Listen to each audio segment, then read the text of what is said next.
woke up and our back door was wide open and we can't find our daughter. Can't find what? Our daughter. I just got home from work. My 5-year-old daughter is gone. She wasn't there when I got home. I need somebody to be here now. Listen to me. We got 2 officers. If I find whoever has my daughter before y'all do, I'm killing them. I don't care. I'll spend the rest of my life in prison. I just want my daughter back. That's it. Just bring my baby home. There's somebody that knows. Somebody has her. They have her hid. They won't keep it quiet forever.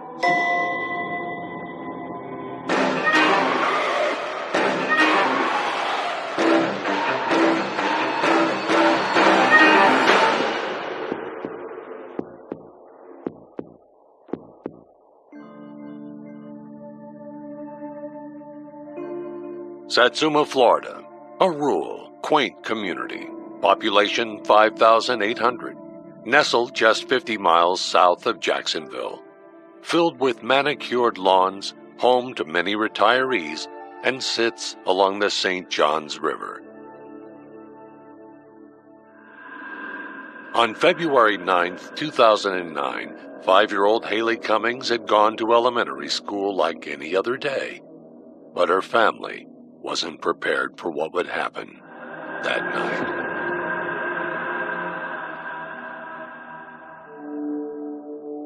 I am Annette Sykes. I'm Haley's great-grandmother. She was a beautiful little girl. She always has a smile on her face, twinkle in her eye, giggles, the cutest little giggle you ever heard. She was a little girl who had this smile that was infectious. Very happy, very loving, very maternal already at that little young age. She'd steal your heart away in a minute. A picture of Haley. We called her Little Mama. She potty training her brother. That's Little Mama for you.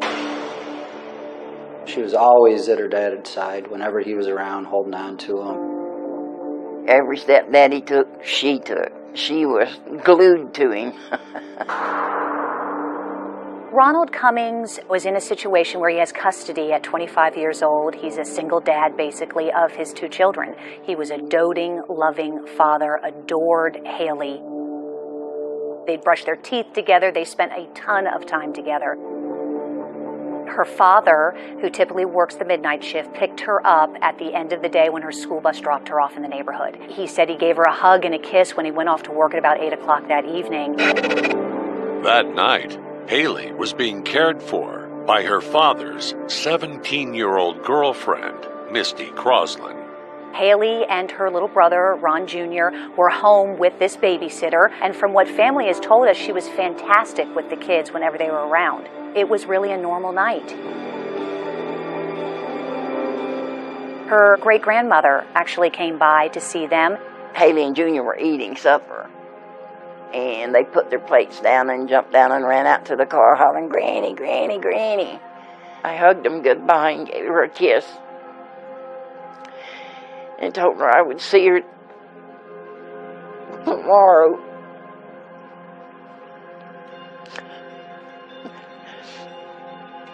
And she kissed me back and told me she loved me. And we left. Of course, I didn't see her tomorrow. Tomorrow never came.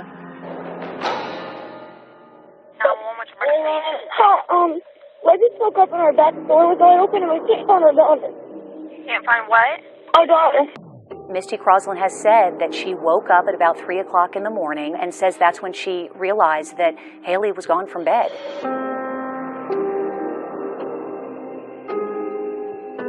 When did you last see her? It was about 10 o'clock. She was sleeping, just cleaning. At around 3 o'clock, which is when Ronald came home, is when the 911 call was made by both of them.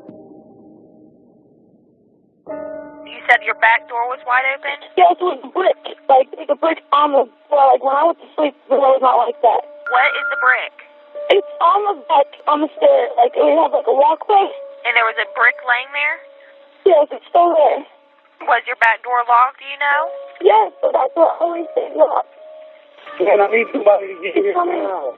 I just got home from work. My 5-year-old daughter is gone. I need somebody to be here now. I'm telling you. Listen to me. We got 2 officers. If I find whoever has my daughter before y'all do, I'm killing them. I don't care. I'll spend the rest of my life in prison. I'm telling you, you can put it on record, and I don't care. It's 3 o'clock in the morning, and I answered the phone, and when I said hello, he started, "Granny, somebody stole my little girl. Somebody stole my little girl." What kind of description of her pajamas that she was wearing?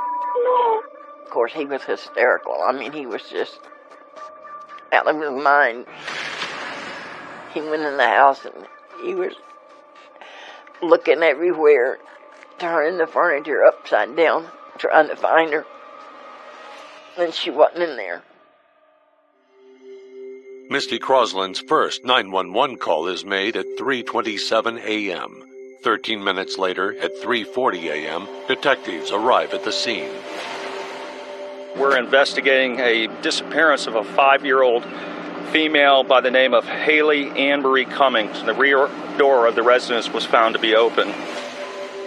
I'm Captain Dominic Piscatello. During the Haley Cummings investigation, I was chief of detectives. On February 10th, I got a call that we had a missing child. I had some detectives that had just gotten on scene and began the search process. And as I'm driving there, they're telling me, we're not finding anything here in the house that would indicate that Haley's inside this house, which kind of sent a chill through me. I'm John Merchant. I was the lead investigator for the disappearance of Haley Cummings. As the dispatcher was providing me the information of where I needed to go, I could hear the chaos in the background, and you just know then this is the big one. Any evidence of an abduction? We're not really sure. We're looking at it from all different angles. The child is missing. It's missing from the home. Whoever has a child is not supposed to have the child at this point. We started to shut down the house, actually. We took the people out of the house, thinking now possibly we may have a crime scene here.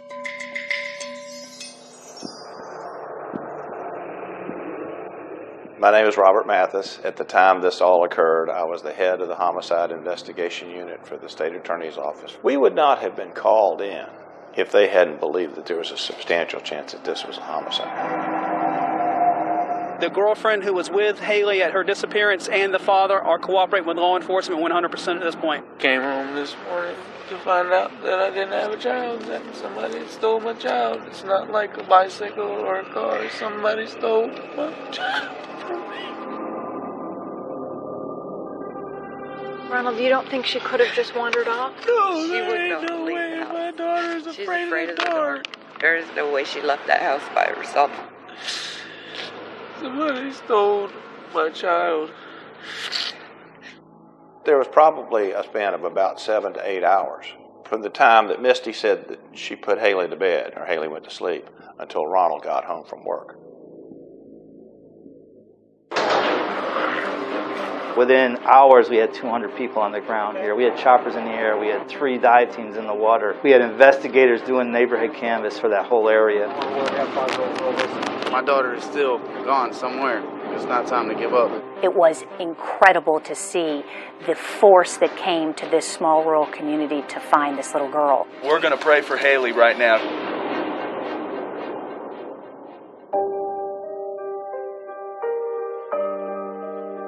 We have a young child that's been missing for several hours now, and we do not know the whereabouts of the child.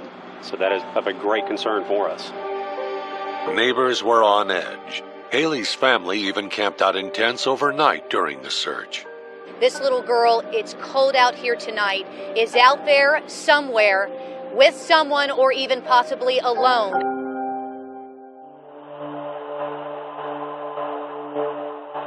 The room I'm in right now kind of encompasses the volume of the investigation. As you can see behind me, there are binders and binders of books, all the maps, all the things that we did in this case to try to find Haley.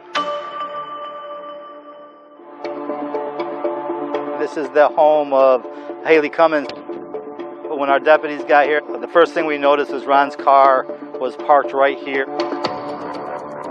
Exclusive crime scene photos for the first time show Haley's home after the second deputy arrived.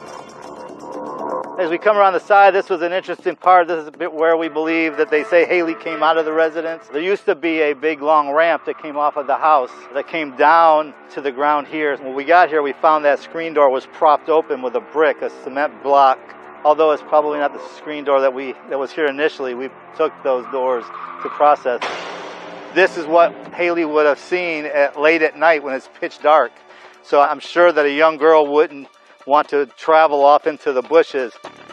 There was a vehicle here that Ron owned, a white pickup truck that kind of sat here, and then another vehicle that was inoperable. It was here full of clothes and other items. We don't believe that Misty had any keys to that vehicle. She had no real transportation that was here at the scene that we could show. The sheriff's office pointed out these mystery letters on Ronald's truck. The sheriff's office and experts have looked at the letters, but little is still known about them. It was pretty dark that night. The houses that are close by, the neighbors are merely about 100 feet away. So it would be kind of difficult at night if there's nothing's lit up for them to see anything that's actually going on. And no one so far has been able to tell us they saw anything going on during that initial night when Haley disappeared from this residence. We saw a firearm sitting on top of in the kitchen. Right away we were like, what's this about? Detectives found out the gun belonged to Haley's father. He had been carrying the gun, looking for whoever took his daughter. There was a blanket on the back porch right next to the cinder block that was used to prop the door open. It was the blanket that was actually on the bed with her. Well, that was fun outside because when the initial bloodhound got there, they wanted a scent item from Haley, and one of the dogs tracked to the river, which is a quarter mile maybe from the house. We put a massive effort of dive teams in the water there. Investigators scoured the river, but found no sign of Haley. We didn't know who the suspect was, so anybody at that point could have been a suspect. The sheriff's office said 44 sex offenders lived in a 5-mile radius of Haley's home. So we had a sex offender that lived right in the neighborhood 200 feet away. And every one of those sex offenders was checked out. But after all of those interviews, from what they tell me, they cleared everyone, and no one was considered a primary suspect in Haley's disappearance.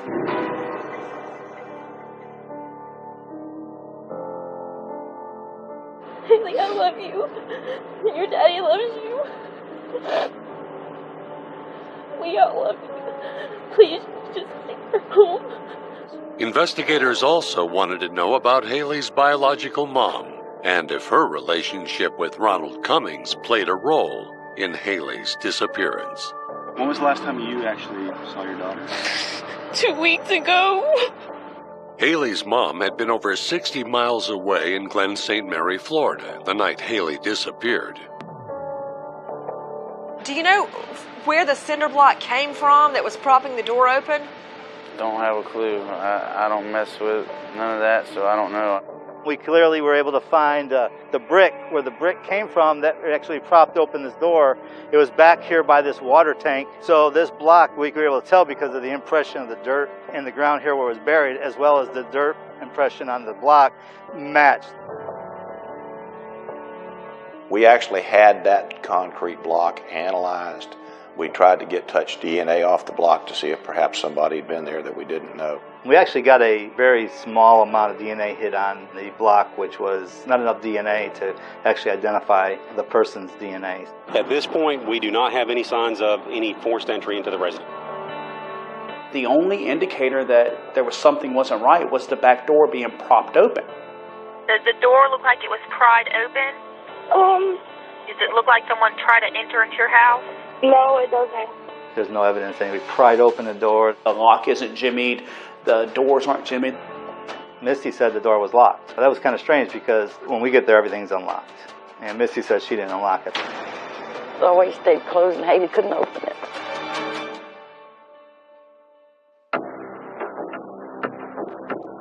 How then did an abductor get into the mobile home to take this little girl?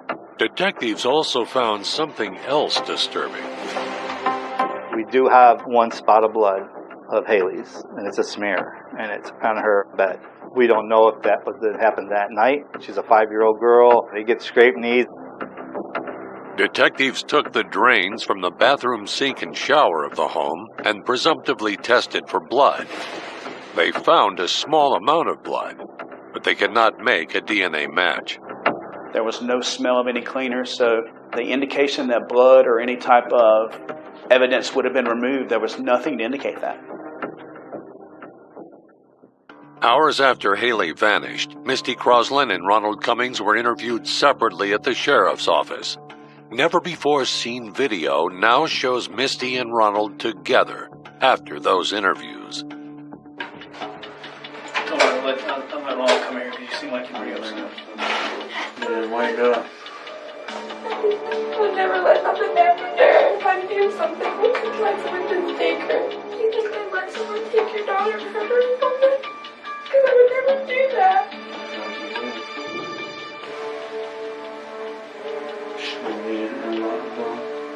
I didn't go knock the door. I didn't go knock any door. There's some things that happened at the house that morning that just didn't seem right. Investigators came back to the last person to see Haley Cummings before she disappeared, and that last person was Misty Crosland. Do you believe that Misty was indeed home and that she's been telling the truth? Yeah, I believe she's telling the truth. Misty has been interviewed extensively. There's a lot of misinformation going on around here. We're trying to collect the facts, and that's where we're going to stick with it. Coming up, Misty breaks her silence. I just wanted to come home. I just want to find her. And exclusive video for the first time shows detectives walk Misty back through the home. And they make a shocking discovery. Show me what was different about this cinder block. You said there was something different about it? That's not what was holding that door open.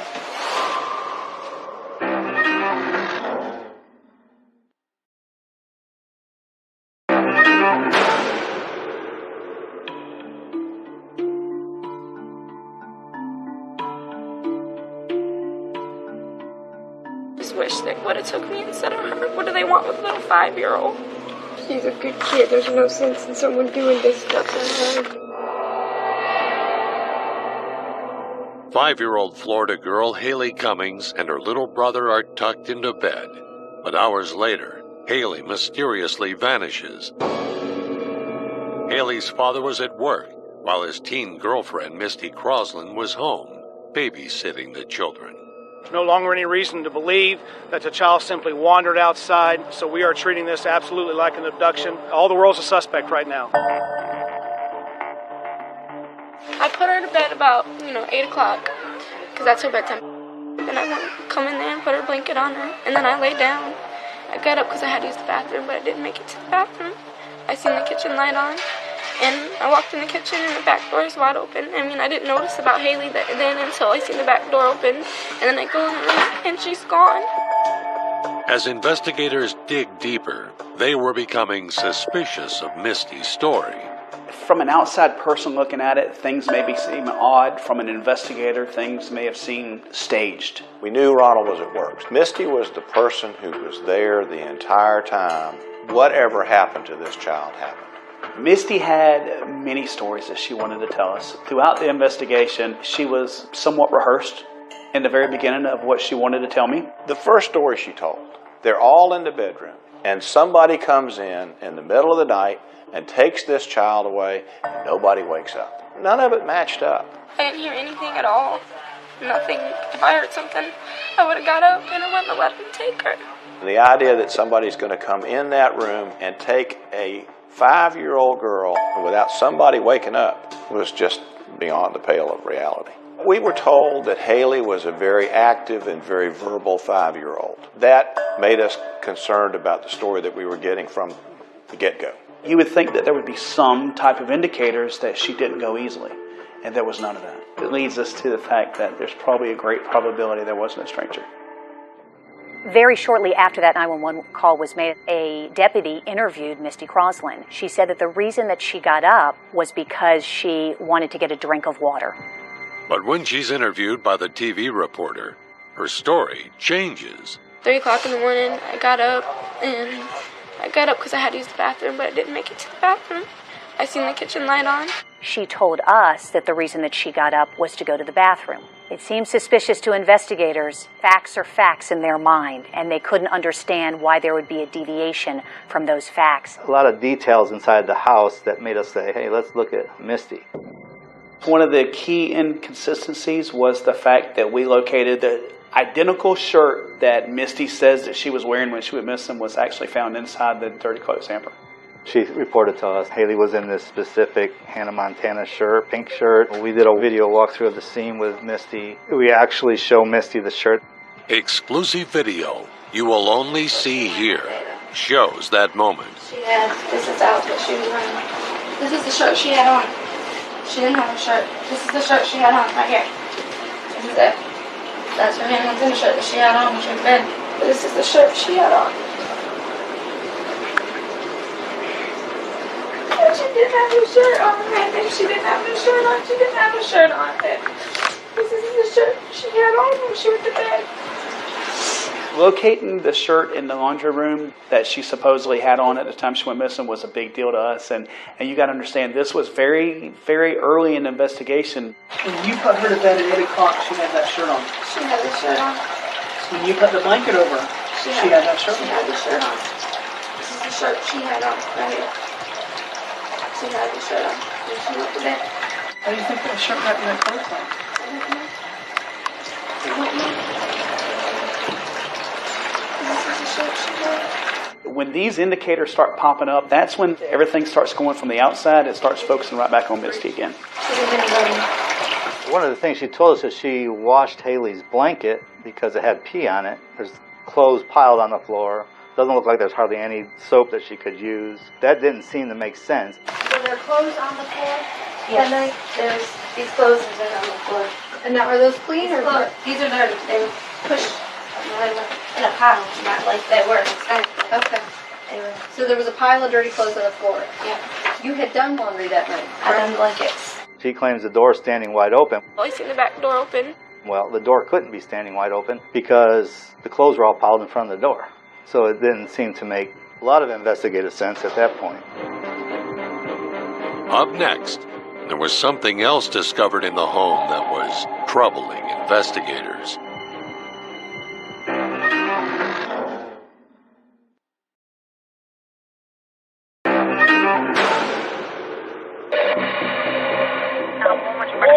I just want to know how the f*** you let my dog go, bitch. My daughter came up missing out of my house in the middle of the night. 5-year-old Haley Cummings goes missing while her dad is at work. Her dad's girlfriend, Misty Crosland, was babysitting. But for investigators, some things about her story weren't making sense. She had indicated to us that they were all three in the same bed together. As time changed, during one of the interviews I done with her, she indicates that Haley was in her own bed. The bed where Misty Crosland was sleeping, and here little Haley was sleeping. It is all but about 3.5 feet from each other. This is right where Misty said she got up, and she had to go to the bathroom in the middle of the night. Instead of using the bathroom that's right there by the bedroom, she decided to walk out into the living room. It's a mobile home. It had a typical hard door and then what we would call a storm door on the outside. I haven't never seen one open or close that didn't make some sort of noise. In order for somebody to take a concrete block and prop this aluminum door open, where's the noise? Why didn't this wake everybody up? Here's the back screen door, the one that was propped open with the cinder block. When it closed, it slams, it makes a loud noise. But if you leave this door, this slowly closes as well. And of course, the call didn't come in until the father got home from work. That was about 3 o'clock in the morning. I can't imagine taking 20 minutes looking for it and not calling for help. She had taken a shower before we got there. So that was kind of strange. In order to tell a lie, it's tough because you have to keep telling a lie. And that's where I feel the inconsistencies came in at, is there was no truth in them. She was there. My brother, she was just born. Her stories jump from one thing to another. I don't know if maybe she was trying to find something that they would believe or listen to. I don't know what else you got. You want me to show you? I wouldn't say that Misty doesn't remember anything. I feel comfortable that she knows all. She just hasn't told us. I just want everybody to know that I didn't do anything with that little girl. I love her like she's my own. And I'll do anything to get her back. Don't you think that hurts her bad enough? She was the last person to see him. The last time I seen her is when I put her to bed. It had nothing to do with her, man. She can't help that. She can't help she was the last one to see her. But then, Haley's dad makes a stunning move. were all shocked. It really kind of blew our minds. And could it help him get any closer to finding his daughter?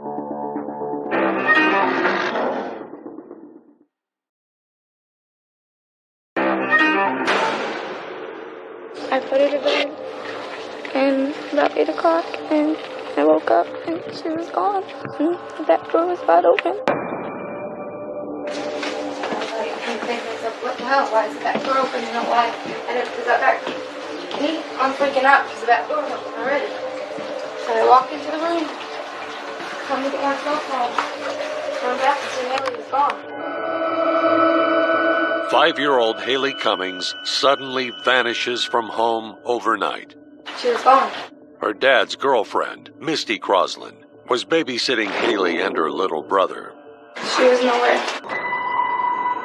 We knew that no matter what, the child was not in that neighborhood. She was gone. Investigators were narrowing in on Misty Crosland. Her story's changed multiple times. She was a very good liar. You'd catch her in a lie, and she'd just tell you another one and expect you to believe it. But Haley's dad, Ronald Cummings, seems to be standing by Misty. I love that little girl like she was my own. I'd like to have the allegations against my girlfriend cleared up. She had nothing to do with this. I had nothing to do with this. Then, a month after Haley's disappearance, Ronald makes a shocking move. She hasn't smiled much since Haley's been gone, but Misty Crosland was beaming as she went to the courthouse to get a marriage license with Haley's dad, Ronald Cummings. She smiled as she showed us her engagement ring and told us about the surprise proposal. Last night at Chili's. What did he do? He got down on his knees and said, "Will you marry me?" We were all shocked. If I had a child that age, and the person was there when the child disappeared and her stories didn't match up, I don't think I'd be deciding to marry that person. Everybody's probably going to take this marriage thing the wrong way, but it's not. Everything's still focused on Haley. This is what Haley wanted. She's always talked about it. It really kind of blew our minds, and what they're worried about is getting together and getting married. Well, the law enforcement and the hundreds of people are looking for his child. Our theory on that is because he felt at some point we were going to try to charge him for having a relationship with a girl that was under 18. So I think he was trying to protect himself. Ronald never would come out and say he thought that Misty had something absolutely to do with it, but Ronald felt that Misty knew what happened. He was thinking about how this could possibly help him find Haley. I spent a lot of time with Ronald, and he asked me, he said, should I marry her? And I said, Ronald, if you can get it, get it. I did take a polygraph. And you passed it? I mean, my understanding is that I passed it. During the investigation, Misty was provided a multitude of polygraphs and what they call a VSA, voice stress analysis test. I just want to let everybody know that I was home because I did pass my lie detector test saying that I was home. She failed miserably, each and every one of them. So I got up and went to the kitchen, and that's when I noticed the back door is wide open. And that's when she was gone. Then I just started freaking out. We were looking under beds, closets, everywhere, screaming her name. Couldn't find her. Curiously enough, the beds were all on the floor. There was no way to look under a bed. Nobody has been cleared. When it comes to Misty Crosland, I do believe that she holds additional information that could bring this case to a closure. But Ronald believed Misty didn't know anything more about Haley's disappearance. He defended her consistently for months and months and months. As time passed and Haley's still missing and they have no suspects, I really think that Ronald Cummings started to wonder, could he have been wrong about Misty? Love turned to, well, she's not being honest with me. How can I love somebody that, allowed my daughter to go missing and she won't tell me what happened? Tensions were mounting, but then there was a major break in the case. This is our day.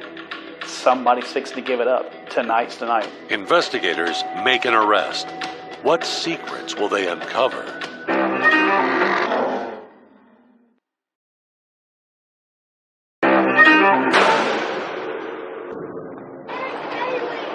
That's the question everybody wants to know. Were you home the night Haley disappeared? What do you want to say to the people who are calling your story inconsistent, Missy? Do you have anything to say to them? 5-year-old Haley Cummings vanishes from home. the back door propped wide open. The last person to see Haley was her dad's girlfriend, Misty Crosland. Haley's dad, Ronald Cummings, shocked everyone when he married Misty Crosland a month after his daughter's disappearance. I think that Ronald started becoming frustrated with Misty. Misty just kept saying, I don't know. And he really, truly believed she knew what had happened, and it just became too much for their marriage. Ronald divorced Misty after nearly 8 months of marriage. We can't go anywhere without being questioned or people staring at us. He thinks like the rest of us. She's a big fat liar. The girl don't know how to tell the truth. You want to hop in? Baby, get in. 11 months after Haley's disappearance, investigators get a big break in the case. Got them pinned in little double gram baggies if you want to count them out real quick and make sure they're all in there. They had kind of lost contact with each other a little, but then Misty reached out to him, hey, can you help me do these things? He said, all right, I'll do it. Our undercovers caught Misty and Ronald selling illegal narcotics, and then they set up the deal. There's 100 there, there should be 100 there. I told myself that day, this is our day. Somebody's fixing to give it up. I had chill bumps. 100 in there. Yep, there's 100 in here. If they're all in 10 packs, there's 100. Yep. That should be 10 in each one. Yep. I'll get it for you, no problem. 2 weeks I can make the money to pay for them and eat them myself. Right. Uh-oh. This motherfucker. Hey, do me a favor. Get on the ground! Get on the ground! Get on the ground! Get on the ground! Get on the ground! Ronald Cummings and Misty Crosland were both arrested in the undercover drug sting. Once they were arrested, we thought, let's give this an opportunity for us to go back in. I'm not going out on a limb when I say this. A deal was ready to be made. I can assure you there were prosecutors there, and we were ready to recover Haley, whatever it took.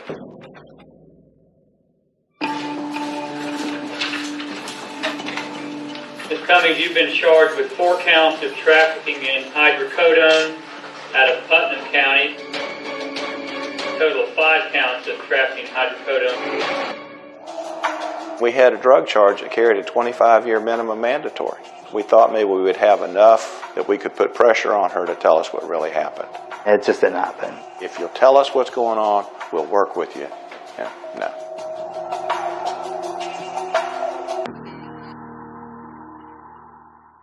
What are you doing? Okay, what's wrong? I need to get out of here. While they were all incarcerated in local jails, we monitored their phone calls very, very closely. Misty spent a lot of time on the phone with her parents. They say, it's not enough, it's not enough. They want more, there is no more. I tell them and tell them and tell them, and they just don't listen. She just told us lie after lie after lie and didn't faze her. I hate being called a liar. I'm not a liar. I'm telling you the truth, but leave me alone. 2 separate times she told me she don't know what I'm talking about, and she was asleep. And she can't help me. Don't be holding nothing back from nobody. Daddy, I'm not. Get it out there. Let it out, man. Tell the truth. I swear on everything I've told the truth, Dad. There's nothing else to I don't know.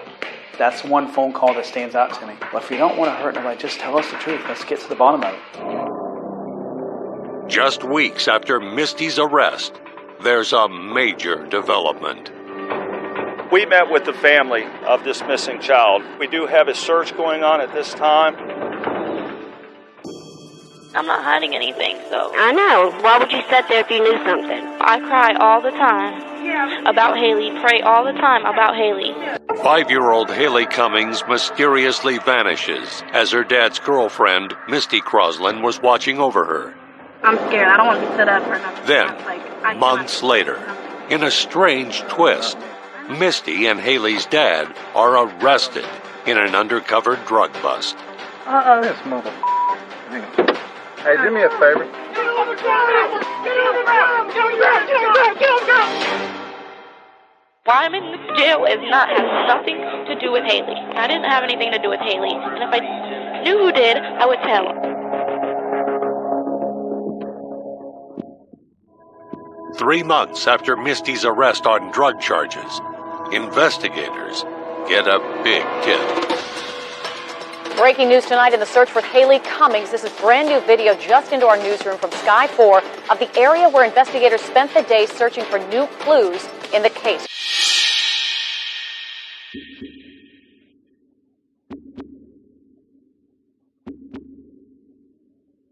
The tip suggested physical evidence might be found in the river that could explain Haley's disappearance.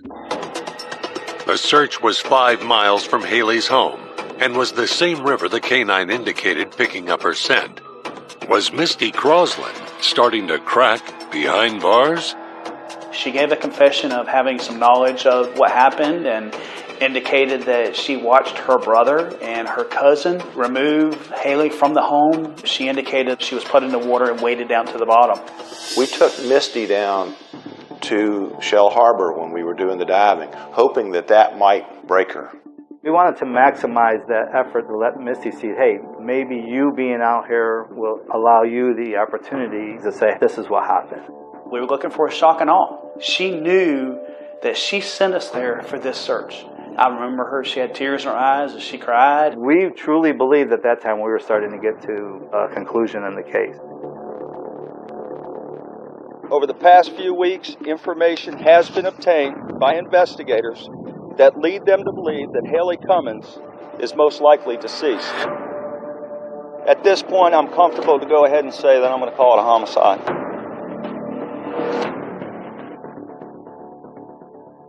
We actually recovered a block with a rope on it, and we sent it to the lab. That all came back that it was not within the time frame of Haley's disappearance. We had an anthropologist from the University of Florida over there to examine every piece of bone that was found. After days of searching the river, no evidence of Haley or her body were found. It's a big river. That tide runs through there pretty heavily. There are tons of alligators. The chances of ever finding the body, if it was placed in the river, are very, very slim.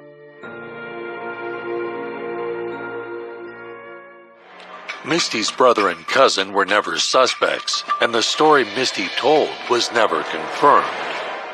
What it appears to us now is that they maybe were making up stories to get other drug charges. One of the investigators told me that on the way back, driving her back to jail, she said, you know, I'm not telling the truth. Never mind, that didn't really happen. The fact that she lied from us from day one, indicating that it was an abduction, and then changed her story to seeing a lifeless Haley, that's a clear indicator to me that she does know something. You may not have a lot of book smarts, but you got a lot of street smarts. This case is not about Haley Cummings. This case is about you. On the charge of trafficking in oxycodone, an amount between 28 grams and 30 kilograms. You are adjudicated guilty of the offense. You're sentenced to serve 25 years in the Department of Corrections, with a 25-year minimum mandatory, followed by 5 years of drug offender probation. If I were sitting here today and somebody were to ask me, could I single this case down to one particular person who I would put my focus on, it remains on Misty.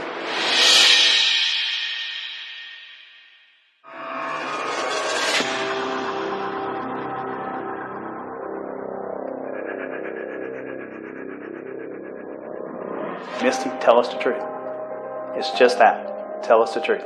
There's people, I'm sure, that sit out there and say, well, you have a 17-year-old girl. The 17-year-old girl beat you all. You know, you couldn't get her to tell you the information to find this young child.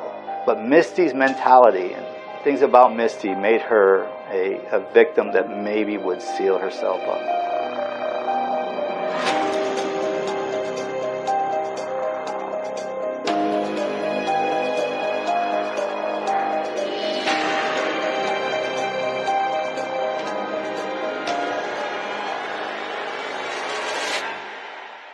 Every day I look at this little girl's face. This is what hangs on my wall in my office right in front of me. I see this little girl's face, that little innocent face, and it kind of brings it to reality every day that, hey, you have a job to try to find this.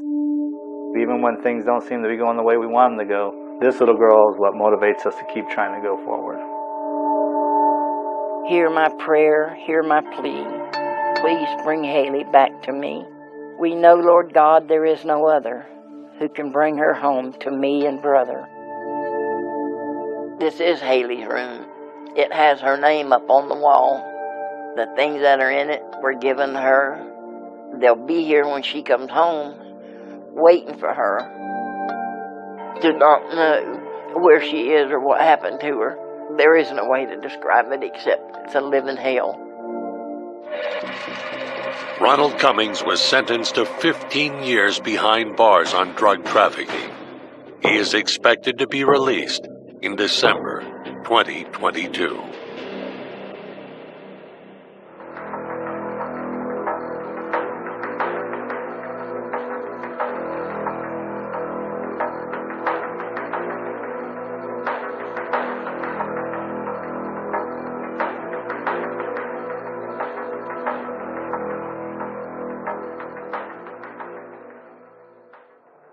To this day, Haley's disappearance remains unsolved. No one was ever charged or arrested in connection with Haley's disappearance. This is what she would look like at the age of 12. If you have any information that could lead to her whereabouts, please contact 888-277-TIPS. There's a $15,000 reward if your tip leads to an arrest.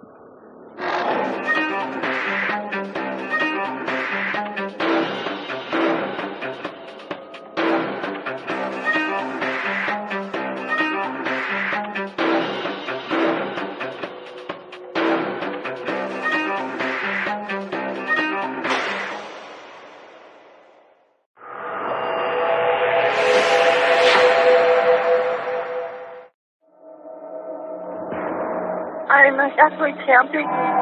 This is the campsite where Dior and his family were camping. My 2-year-old son. We can't find him. Dior is gone. She sees her little son playing in the dirt with some toys. Last time I saw him was the back of his head, walking towards my grandpa. Not a trace of my son found. Vanished. He doesn't go anywhere without his blanket, his cup, or his monkey. All three of them were left at the campground. Where did he go? Nobody had the baby.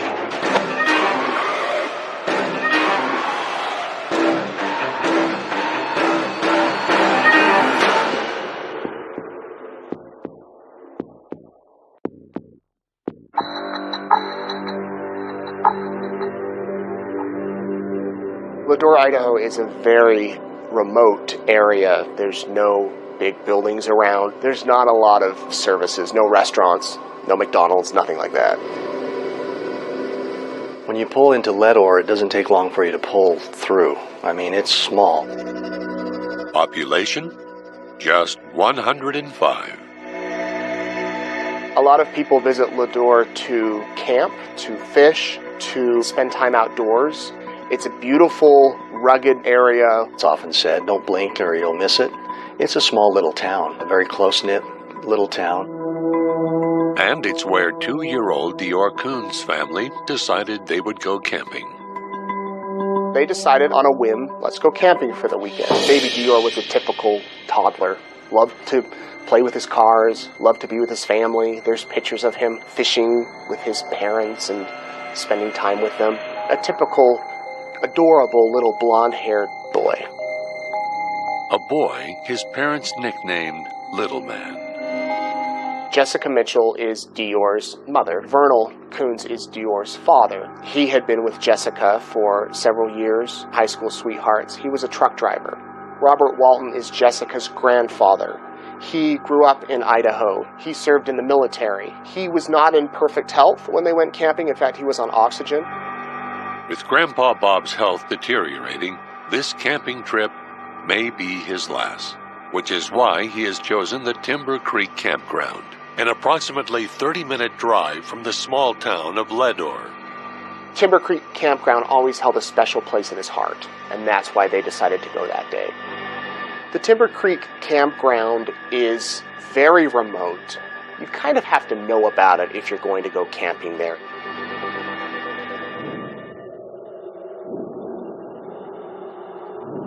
Thursday, July 9th, 2015. 2-year-old Dior, along with his mom, dad, and Grandpa Bob, arrive at the Timber Creek campground around 10 p.m. A campground so remote, the closest nearby campers are about a half a mile away. The people on this trip are alone. According to the parents, it's pretty dark. It's late, it's pitch black, there's no street lights up there, and they go to sleep. But the next day, everything changes. What's the address of your emergency?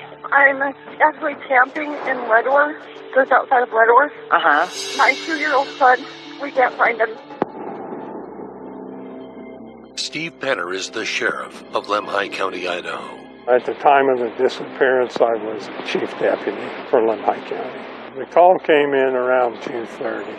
How long has he been missing? About an hour. An hour? Yeah. Are you by water? Yes. I was actually handling another call in town, and dispatch called me and said, hey, we got a missing child in Timber Creek. Do you know which campground you're in? It's Stone Reservoir, Timber Creek. We need search and rescue. I was told that the child was left in the care of the grandfather. The parents went fishing. When they came back, they couldn't find him. Dior's parents, Vernal and Jessica, say that they're going to go off and go down by the creek and check out the fish that are down there. And they said that they said to Grandpa, hey, can you watch little Dior while we go to the creek? And Grandpa said, sure, that's no problem.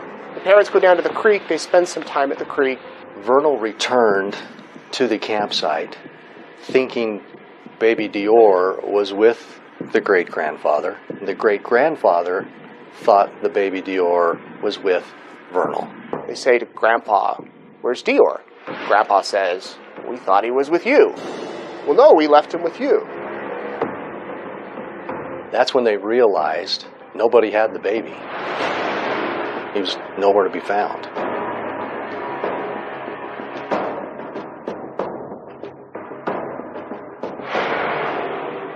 The initial search was massive. We want to cover every little nook and cranny. We had helicopters, some divers in the reservoir, 2 dogs trying to unravel things, searchers on ATVs, motorcycles, and on foot. You had crews on horseback. You had crews walking with sticks and tools, to look in the water. You actually had rescue crews in the creek, on hand and foot, crawling, combing every inch of that creek with their hands. But those searches turned up nothing. We're dealing with 4 million acres of rugged terrain. How do you search over 4 million acres and hit every spot? 2-year-old Dior Coons has seemingly vanished into thin air. Once it took hold that there was a missing child in the forest, it didn't take very long for this to catch the airwaves, and it did pretty quickly. With breaking news in the desperate search for an Idaho toddler who vanishes on a family camping trip, the parents are convinced that their toddler boy has been kidnapped. 2-year-old from Idaho Falls is missing tonight. He was with my playing with Grandpa. He was getting ready for a nap. By that time, it was almost 2, and he usually takes his nap. We decided we were going to go a little exploring. He was going to be good with Grandpa by the campfire. We weren't more than probably 50 yards away in 10 minutes. When I come back up to get him, and I yelled over to Grandpa, where's little Dior? He immediately shocked. He says, he came up to you. Just in a split second, your whole world is upside down and vanished. There's not a trace. Everybody across the country has picked up this story. And people all over the world are talking about this cute little blonde boy from Idaho who's missing at this campsite. Should he be out there and happen to see this, what would you say? We're looking for you, son, and we will find you. And we love you more than anything in the world. You have a lot of people who love you and are looking for you. Buddy will find you. Daddy will find you. Looking until we get you home. If somebody has him, please don't hurt him. Just bring him home safely to us. No matter what it where takes. He belongs. It's a beautiful country. My name is Philip Klein. I am with Klein Investigations and Consulting in Nederland, Texas. Since 1992, we've done over 900 missing persons cases, probably more. In this case, I was the senior investigator regarding the Dior Coons disappearance. We got our airplane reservations, immediately flew up here with 4 members of the team to do the advance, find out, hey, what's going on, what's happening? We started at a hotel with a video camera, interviewing everybody one by one, alone. This camping trip was a trip that you wanted to take? Yeah. I haven't been up there for 30 years. That's the reason I wanted to go there. It's also a trip Vernal, also known as Dior Sr. or Big Dior, didn't want to take. Vernal didn't want to go on this camping trip. He didn't want to go. He was very irritated about going. I was told we were going camping, and when Bob's involved, it's always fishing too. I was really hoping Jessica would just say, we're not going. That happens once in a while. I kind of throughout the day gave her text messages hinting I don't want to go. But there's one problem to the story that Grandpa Bob was asked to watch Dior. Grandpa Bob says he doesn't exactly remember that.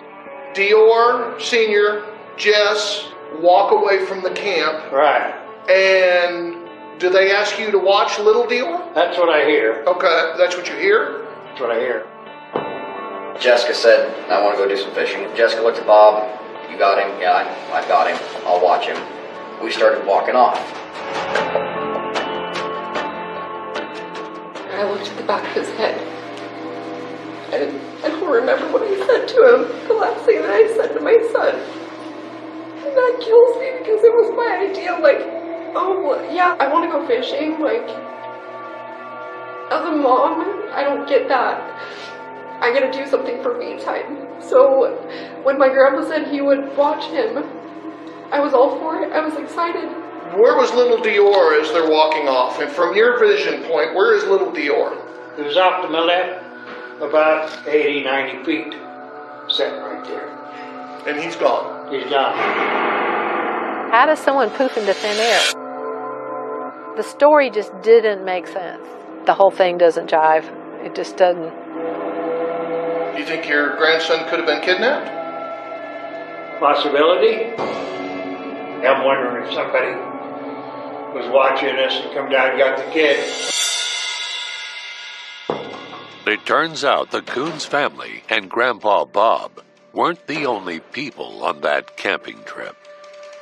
Grandpa Bob had brought a friend. So he was just with you and the grandfather when he wandered away? Mm-hmm. And then you guys thought he was with the parents? Yeah. I don't want to answer any more questions or anything.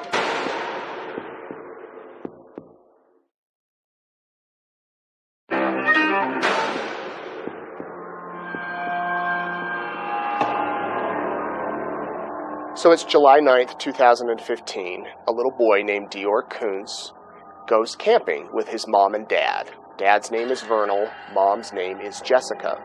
Accompanying them on this camping trip is Jessica's grandfather, Robert Walton.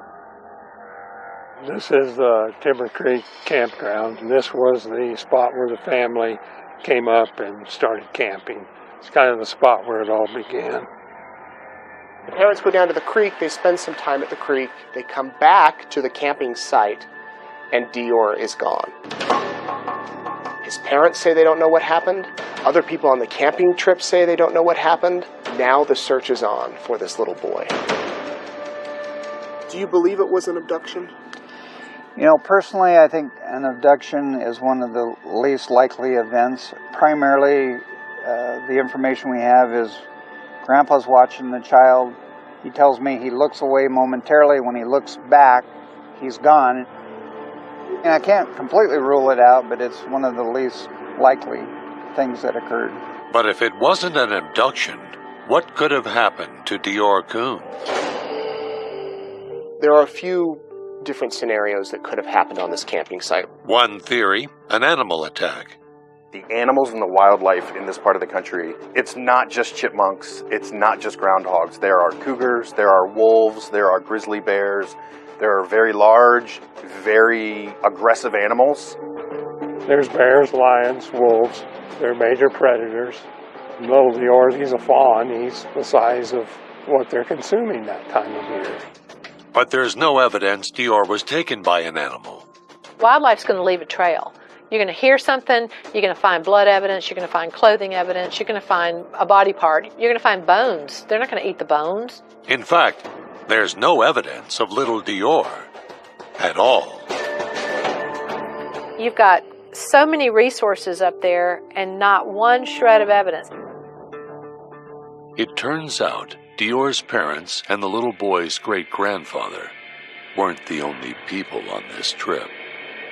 There was also a man named Isaac Renwand, a friend of Grandpa Bob's, who little Dior's family had never met before taking this trip. One of the things we wanted to accomplish on this trip to Idaho was we really wanted to actually speak with Isaac.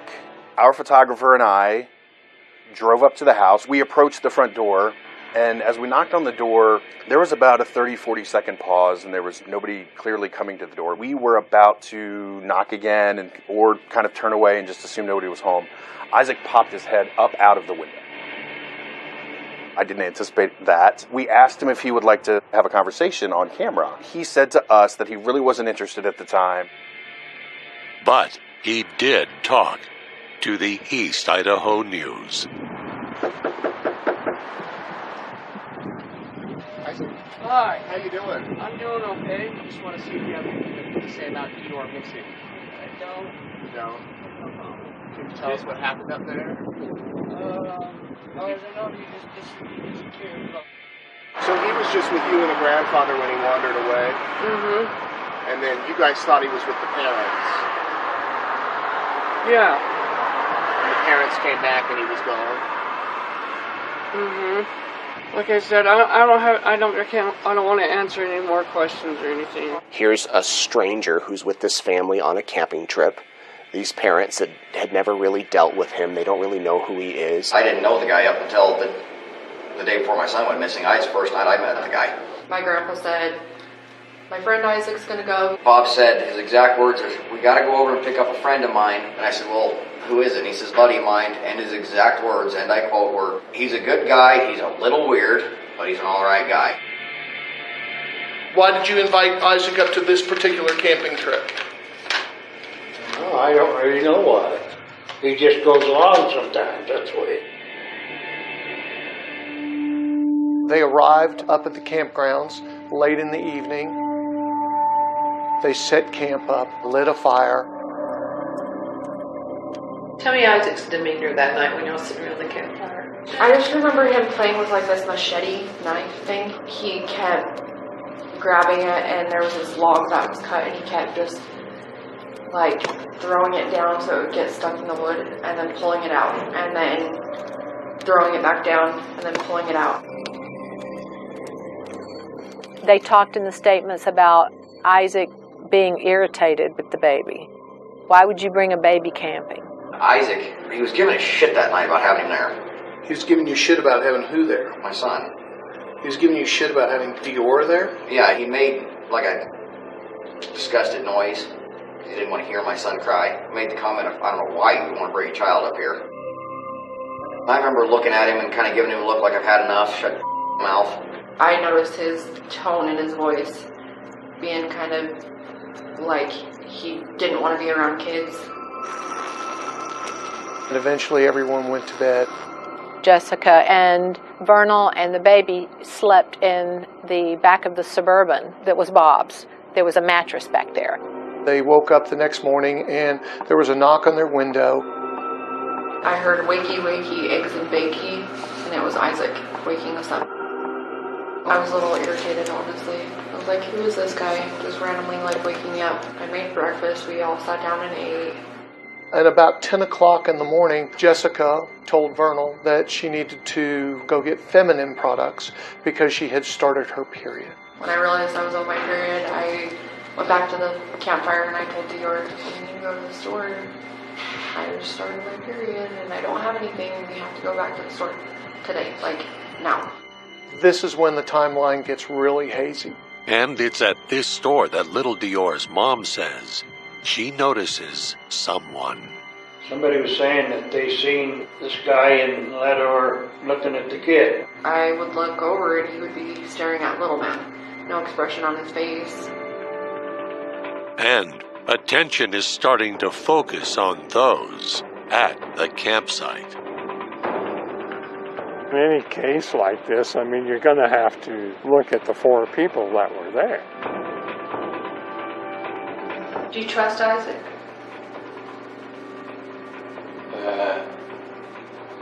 But for what? Would you trust him to watch your grandson? No. Do you trust him to not steal your money? No. Why are you friends with him? If you don't trust him, why would you? Well, you know what? That's a hell of a question. They're trying to mislead us into this being this perfect little partridge family when they're anything but that. So we all probably got a different story. You better shut up before you get in trouble here.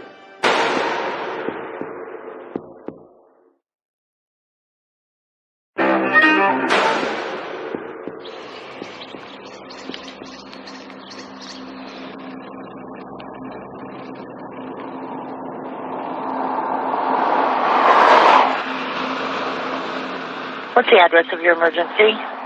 I'm actually camping in Ledwar, just outside of Ledwar.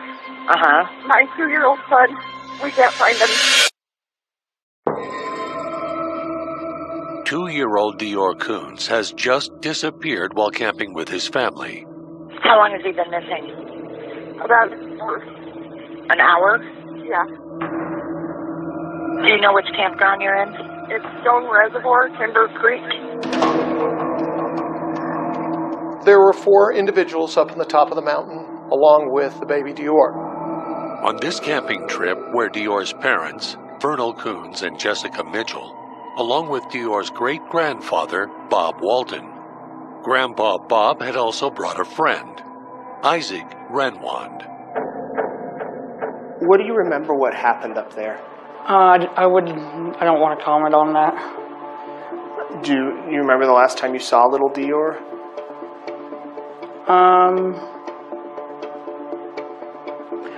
No comment. Okay, but he was up there. Yes, that he was. The campsite starts here, in which they made a semicircle around. They had the camper attached onto the truck, and they had Isaac's little camp spot right in this area right here. We had a tent set up, and then they had the Suburban set over here. So it was kind of like a semicircle with the picnic bench being used, and this was the fire pit. For little Dior's family, the day began normally, until around 10 a.m., when Dior's mom says she noticed she had started her period. She went back to the camp and she told Vernal, I have to go to town. I started my period. I need tampons. But the only store in the area, more than a 30-minute drive from the Timber Creek campground, the Stage Stop in Ledor, Idaho. Jessica and Vernal say they loaded little Dior into the family's truck and began the journey back into town.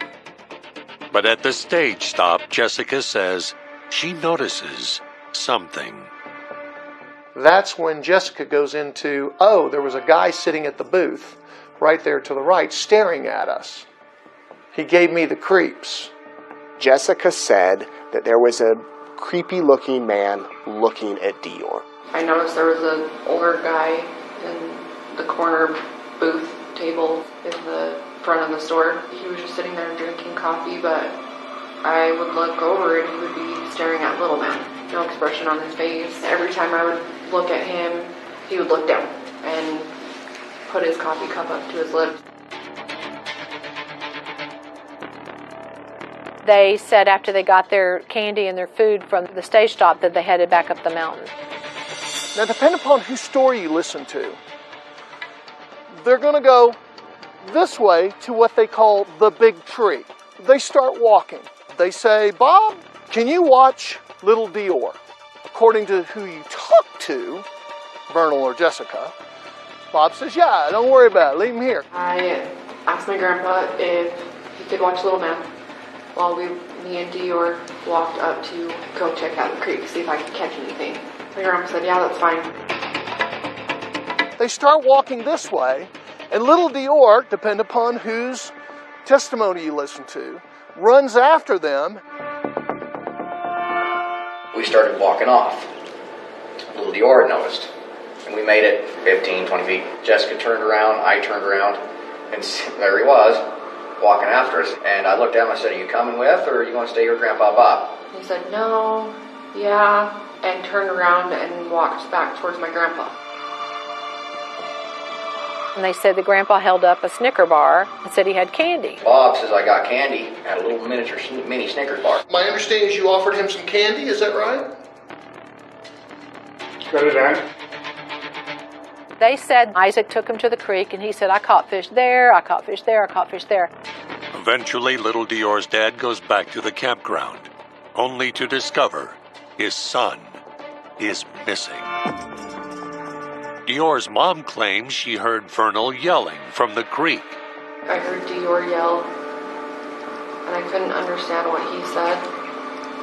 And I asked him what, and he said, little man's gone, he's missing, we can't find him. I'm from Texas, and let me tell you really kind of straight. There's no way you can hear anything down there with those two brooks going like they are.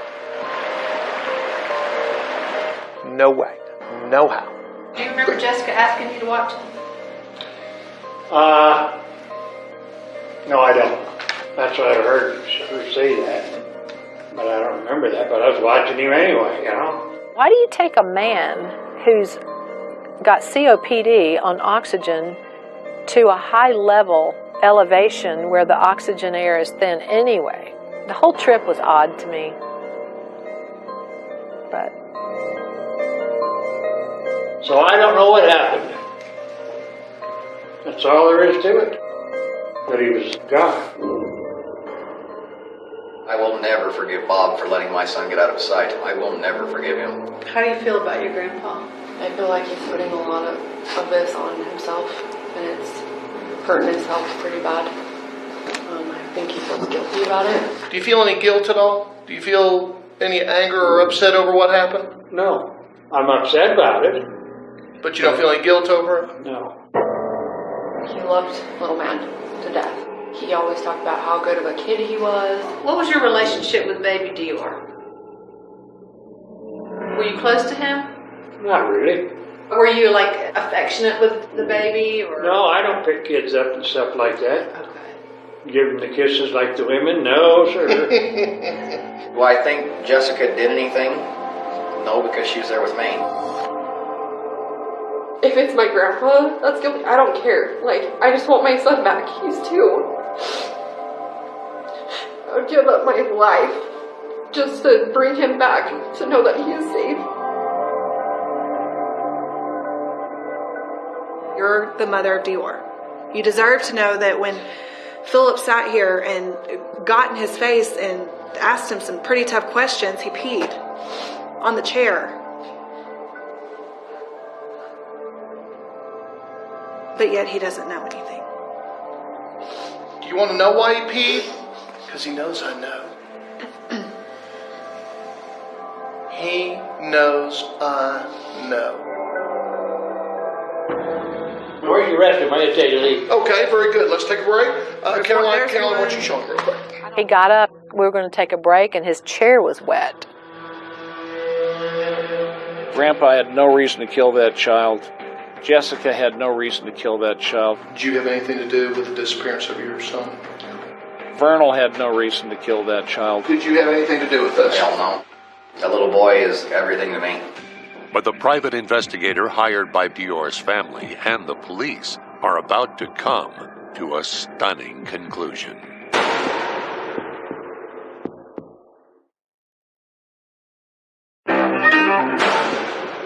We just beg everybody to please keep your eyes open. I hope that he's okay, and in my mind, that's what keeps me going, that he's okay.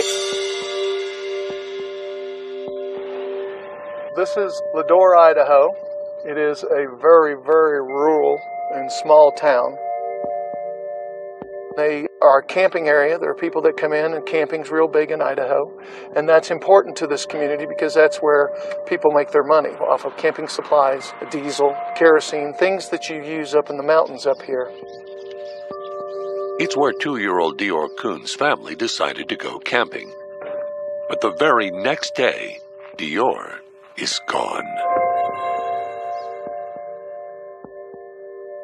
Dior disappears. Everyone's hoping that there'll be some sort of break within 2 or 3 weeks, but nothing happens. Nobody's arrested, the little boy isn't found, and weeks go by. We had some pretty serious concerns from the get-go on the case that, you had 4 people on top of a mountain. You had a mother, you had a father, you had a grandfather, and then you had what we call the anomaly, which is isolated. I think the answer is up there somewhere. The answer is definitely up there somewhere. But that answer has so far managed to elude authorities. Do you think that Dior could have had anything to do with it? Absolutely not. Okay. No, he was with me the whole time. Do you think there's a chance that Jessica could be involved in this? I don't think so. I have toyed with that in my head. Do you trust Jessica 100%? When it comes to my son, I did. When it comes to, any life decision, no. Do you think Jessica hurt him?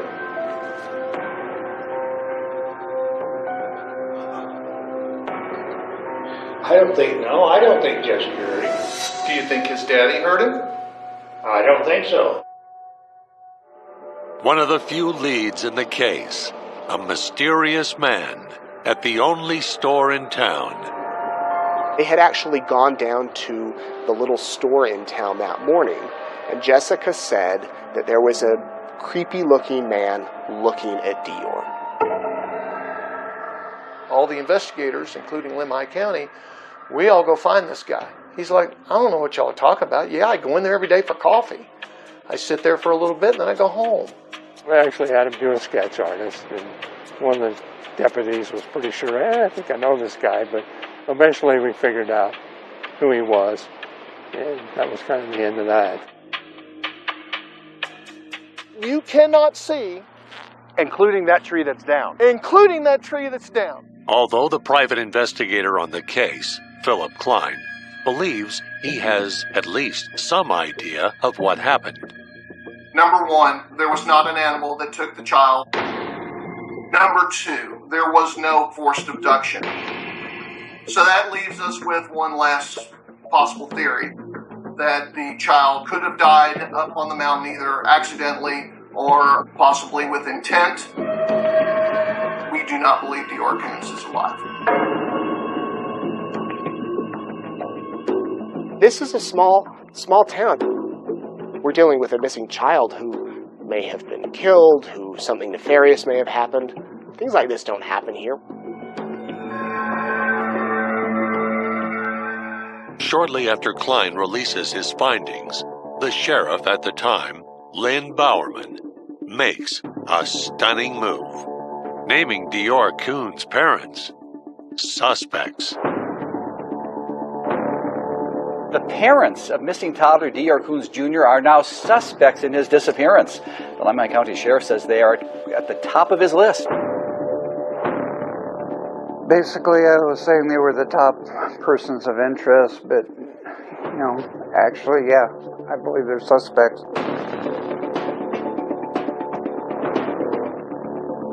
It's a move not everyone working on the case agrees on. I think suspect was a little strong. Consider them uncleared people of interest. I felt it was necessary to come forward and say that the parents are being less than truthful. Things that should be important to them, important in their memory, have changed from who made the decision to do what, or who cooked that morning, or who took a fishing pole down to the creek. Just minor changes like that, constantly changing. The focus of the investigation is steering toward the parents. I believe so. What do you think happened? I have no clue. Absolutely no clue.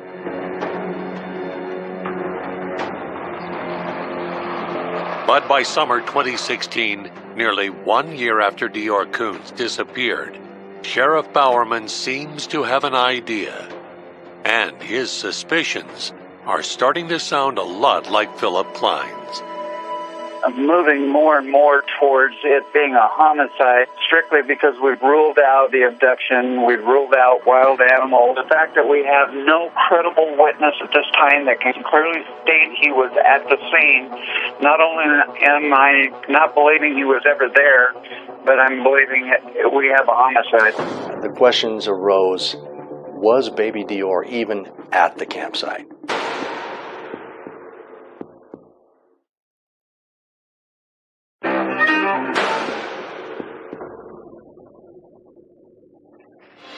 It's been 8 months since rescue crews first began searching for missing toddler Dior Coons Jr. Tonight, for the first time since his parents were named suspects, Jessica Mitchell and Vernal Coons are answering the questions you want to know. Did you murder your son? Absolutely not. No. Was there an accident? No. If there was, it wasn't of my knowledge. Exactly. We have no knowledge of that. There was. You're saying you have nothing to do with his disappearance? No. No. He was left with a trusted adult. When I come back, my son was gone. They had an interview with one of the local stations. There's the aired version and then there's the uncut version. Private investigators have obtained that uncut version. As long as you promise me that no uncut, unedited crap ends up out there. And they've released portions of it to the public. He just had this personality, like he just lit up an entire room. His laugh, his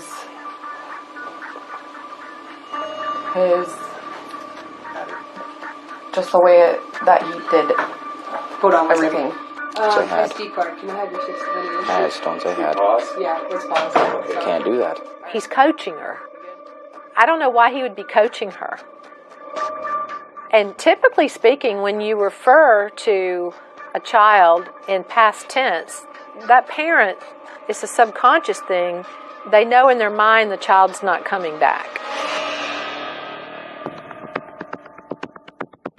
Since he disappeared, there has been no trace of the missing toddler. And everyone from police to local citizens have theorized about what may have happened. But one theory stands out. There's also the theory that he was never even up there in the first place. Aside from the 4 people that were here, do you have any witnesses that saw Dior around that time? There's a couple people in town that they're not 100% sure, but they think they saw him when they made their trip to town.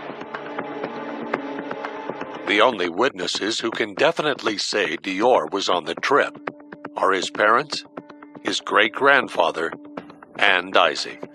Sheriff Penner has said that he believes the child was up there at the campsite, and he has no reason to believe otherwise. I'm fairly confident that Dior was there. I can't find anybody that says they're 100% positive he was there. But I feel fairly confident he was there at one time. Making matters more complicated, there's no surveillance video at all. I'd be surprised if there's a camera anywhere in Leavenworth. It's a real small community. As police search for answers, something shocking is about to happen with Grandpa Bob.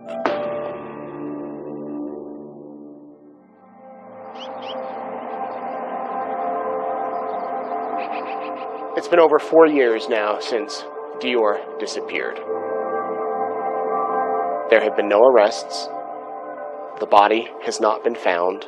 There are still so many questions that remain about this case. Of the 4 people here, no one is clear. That's fair to say, I think. It was so taxing on Jessica and Vernal that they split up, and Jessica has remarried. Vernal has dated a few people here and there. He continues to drive trucks out of Idaho. Isaac continues to live at his same house, continues to fish, continues to ride his bike. You don't want to carry this situation to your grave. Look at me. You know you don't want this to go to your grave. Right. don't you? Do I know it? Mm-hmm. Sure I do. I want to get it solved. I don't want to be messing with it.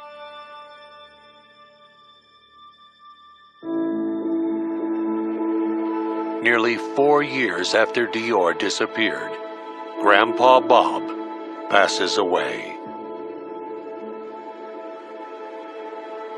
A lot of people wondered if he took his knowledge to the grave with him. We may never know. I don't think Bob killed the child. I don't think Bob had anything to do with killing the child, but I do think Bob had more information than he revealed. There were only 3 people currently alive that were there at the campground when the child went missing. Isaac Renwant, Jessica, and Vernal.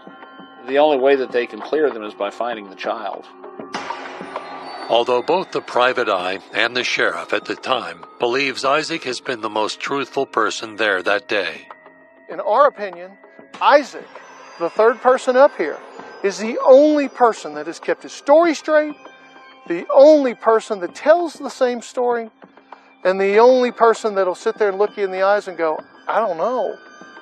And I believe he doesn't know. He's probably been more consistent on his story from the very beginning, you know. I mean, we haven't seen any of the big discrepancies with him. Philip Klein has withdrawn from the case. I honestly don't think that we will ever know what really happened to him. I really don't.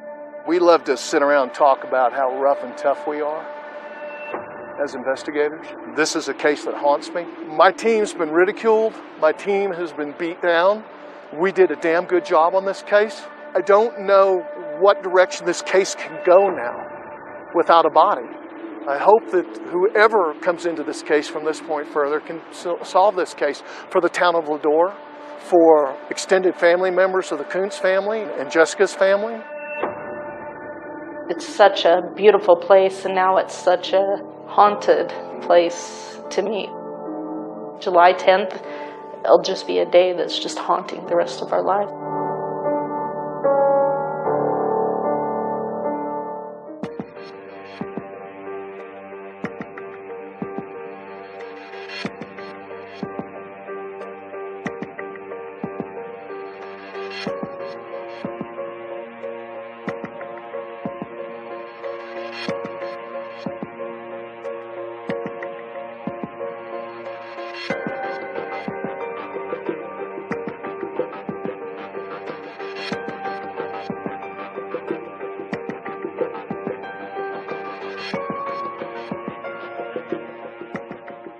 Dior Kuntz is still missing.